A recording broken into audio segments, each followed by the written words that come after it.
In my last week's video, I've given you all of my tips and advice on how to make broth at home. So hopefully by now you have some in your fridge or freezer. And you might be thinking, okay, great, now what? I have all of this amazing broth. What do I do with it? How do I use it? Well, that's exactly the question that I had when I started learning how to make broth. Today's video is kind of a part 2 of that, and I will be sharing with you 5 ways of how you can use up your broth. Starting with number 1, hear me out on this. I know it will sound weird at first, but give it away. That's exactly what I did when I was starting to make this. The reason being that it was very easy. I had neighbors who loved it and they would take any quantity from me, and so that allowed me to make more. And that's what I feel like is really important when you're learning something, is you have to practice it a couple of times. The harder the skill, the more you have to practice. So not that many times in the case of broth, but still, I wanted to make sure that I frequently do this, and it would have been a lot harder for me to have to make it and to be constantly thinking about how am I going to use it.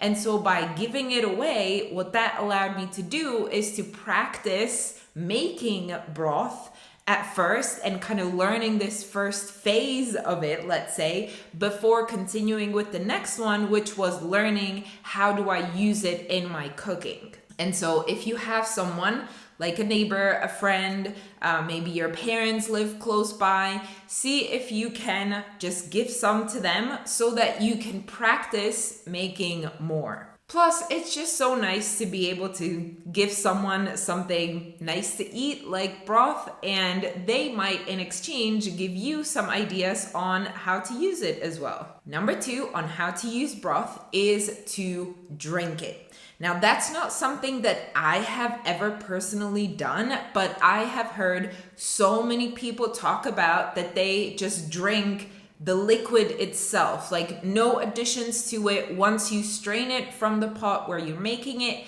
maybe adding some salt, that would be the only thing, just to make it a little bit tastier, and then just drinking it straight from that pot. So, or, the strained liquid again from that pot. At, I would say, room temperature or probably even warmer, because once you refrigerate it, it just gelatinizes and you have that fat layer at the top, so it's no longer in a drinkable stage, let's say. So if you are storing it in the fridge, then you want to heat it up before drinking it. So that again is a super easy way of how you can use it up, and it really is delicious. It just probably won't provide you with enough substance to feed you for an entire meal or something. So that's probably why I have never done it, because it's would that be a snack? Do I drink it together with my dinner or something? I don't know how I would fit it in my regular daily schedule. So that's why I have never done it, but it totally is a way of how you can use it. So the next 3 ways are things that I actually do, how I cook with broth. So way number 3, how I use broth is I use it when I'm cooking grains or beans, and especially rice. That's probably my most common use for broth. So why you want to do this is you want to think of the broth as like a flavor enhancer almost. And it doesn't have to be that you are completely substituting the water for the broth. It can also be just any part. Maybe you're only adding 100 milliliters of the broth and the rest is water. You're still adding more of the flavor from the broth. So when you're cooking these grains like rice, like bulgur, polenta, quinoa, whatever, I'm sure that there are hundreds, maybe not hundreds, but loads of different grains that you might be cooking to then use as a base for a salad or as a side dish, something like that. You want to think, is there a way how I can replace some of the water that I'm using to cook these for the broth? So you can see in this example how I'm doing that with the rice. And you can see the end result. Hopefully it shows up on camera as well, because of course the broth has all that fat in it. You can kind of see how the rice is like glistening because there is that additional fat in the cooked rice. And so it's also less sticky. So even though I didn't wash the rice, which I almost never do because I don't mind the rice being sticky, by adding the broth, I'm making it less sticky because it just kind of slides, you know, thanks to the fat, it's just not as sticky. So you can use quite a large quantity like this if you decide to replace all of the water and maybe you're using like a whole liter or even more to cook a bigger batch of rice. You can totally use up a lot of broth this way as well. The fourth way how I use broth is in all sorts of sauces. So in there, I'm usually using a much smaller amount. And so what you will see me do here is make some meatballs. That's what I start with. And then eventually I will get to making the sauce, and then that goes with some gnocchi. Typically, you would do this with spaghetti, this kind of a tomato and meatball sauce, but I'm using gnocchi. I have a toddler, and she definitely prefers eating that over long strings of spaghetti. Definitely is less messy as well. So I'm first making the meatballs. This, by the way, you can totally do like at any point in advance, a couple of days, a week in advance, and just once you're done cooking the meatballs, or in my case, I'm baking them in the oven, you can just stick them in the freezer or in the fridge and they will just wait there until you're ready to use them. So for the sauce itself, it starts with browning some onions and then adding some garlic. After that, I add in the broth itself, since I'm using the one that I have frozen into the little ice cubes. That's where, again, those ice cube trays, those ice cube molds, the silicone molds, come really handy because they just create smaller packages. And for sauces, you usually don't need a whole bunch of the liquid. So if you only need like 100 milliliters, this one I think was 120 milliliters. So I used 3 of the cubes.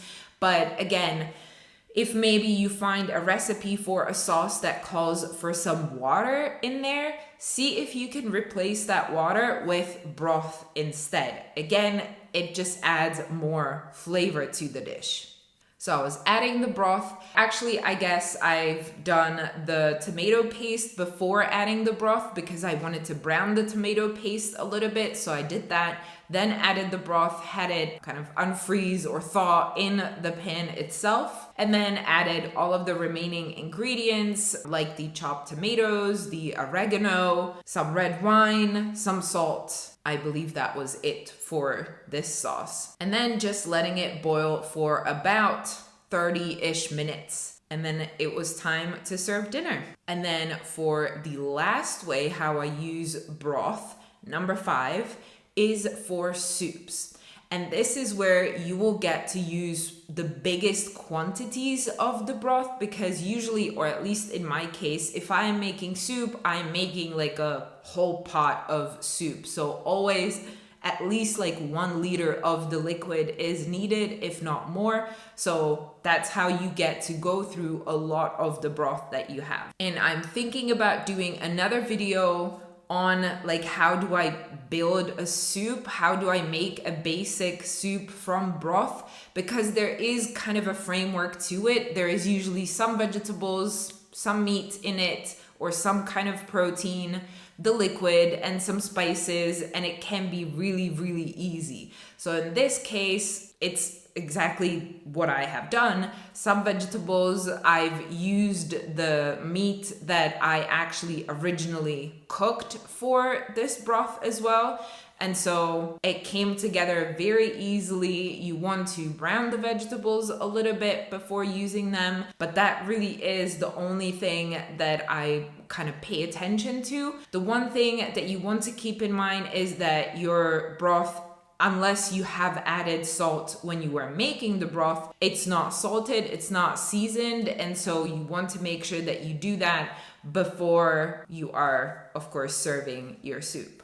And there are just so many, for both of these last two ways, the sauces and the soups, there are just so many recipes that you will find if you will Google a broth soup or a broth sauce.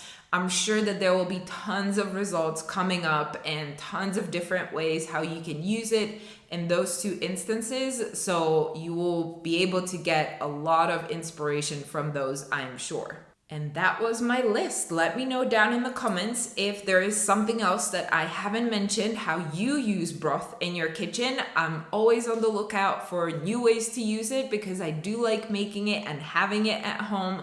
So let me know in the comments. And that is it for this video. I'll see you in the next one. Bye.